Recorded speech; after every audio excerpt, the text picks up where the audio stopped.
Look at this painting. At first glance it looks heroic. A group of men drifting across the ocean, some reaching toward the horizon and some clinging to hope, while others already surrendering to despair. But this isn't a scene from mythology or fiction. Everything you're looking at actually happened. In 1816, a French naval ship ran aground off the coast of Africa.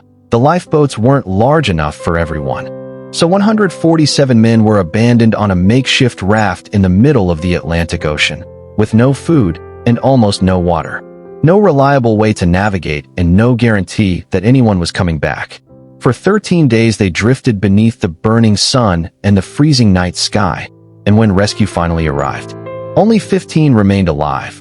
What happened during those 13 days was so horrifying that the French government desperately tried to bury the story, but one young artist became obsessed with it, and his name was Theodore Géricault. And he would spend years transforming this disaster into one of the most haunting paintings ever created. This is the story behind the great Raft of the Medusa, the ship that never should have sailed. The story begins not with the raft, but with a ship. In June 1816, France sent a naval vessel called the Medusa towards Senegal, a French colony in West Africa. On paper, the mission seemed routine: transport officials and deliver supplies, re-establish French control. But the problem was the captain. His name was Hugues Duroy de Chaumaris, and he had barely sailed in decades. Well, he wasn't chosen because he was qualified. He was chosen because of politics and connections. The very kind of decision that looks harmless on paper, until real lives depend on it. The Medusa left France carrying hundreds of passengers, soldiers, officials, and families. None of them knew they were sailing toward disaster. As the ship crossed the Atlantic, mistakes began piling up: navigation errors, poor decisions, warnings ignored. Experienced sailors grew increasingly concerned, but the captain remained confident, too confident. Then came July 2nd, the day everything changed. The Medusa struck a sandbank off the coast of modern-day Mauritania. The ship was trapped and panic spread quickly. Attempts to free it failed. The ocean had claimed the vessel, and now hundreds of people faced an impossible question. How do you save everyone when there aren't enough lifeboats? The answer would become one of the darkest chapters in maritime history. So the officers devised a solution, if it can be called a solution, a massive raft, roughly 20 meters long, built hurriedly from parts of the ship. The idea was simple. The lifeboats would tow the raft to shore. The people on the raft would survive, at least in theory. 147 people were crowded onto the structure. Human beings transformed into a logistical problem. The raft sat low in the water and barely stable, barely floating. And once everyone was aboard, a terrible realization emerged: there wasn't enough room.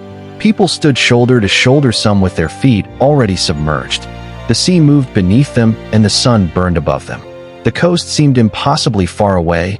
Then the towing began. For a brief moment, hope survived. The lifeboats pulled the raft forward slowly, painfully. But they moved. Perhaps they would make it. Perhaps rescue was possible. Then something happened between them, something historians still debate. Suddenly, the ropes connecting the lifeboats to the raft were cut. Just like that, the raft drifted free. The lifeboats disappeared toward the horizon, and 147 people were left behind. Imagine that moment, watching your only chance of survival grow smaller and smaller, knowing nobody was coming back, knowing the ocean had become your world, knowing you had been sacrificed. That was the true beginning of the nightmare. The first night. The first night was chaos. Waves crashed across the raft. People screamed. Some prayed for mercy. Many fell into the sea, and some drowned almost immediately. The raft had no shelter, no stability, no safety. Civilized behavior depends on security. Remove security, and civilization begins to crack. By sunrise, the survivors already understood something horrifying. This was not a rescue mission anymore. This was survival, and survival has different rules. By the second day, hope was already dying. The raft drifted endlessly beneath the sun. The survivors had entered a world where every hour made them weaker. The heat burned their skin during the day. At night, cold winds cut through soaked clothing, and sleep became impossible. Comfort became impossible, and slowly human beings began changing. Older people spoke about rescue, about reaching land. But every day without rescue weakened those illusions. Days passed, the number of survivors shrank, the dead were no longer shocking. That may have been the most horrifying transformation of all. Each morning brought fewer faces, each evening brought less hope. The survivors had crossed a psychological boundary. And somewhere during those terrible days, many realized a painful truth: the greatest threat wasn't the sea, it was time. Because every passing day reduced their chances of survival, every sunrise made rescue less likely, and every sunset made the future smaller.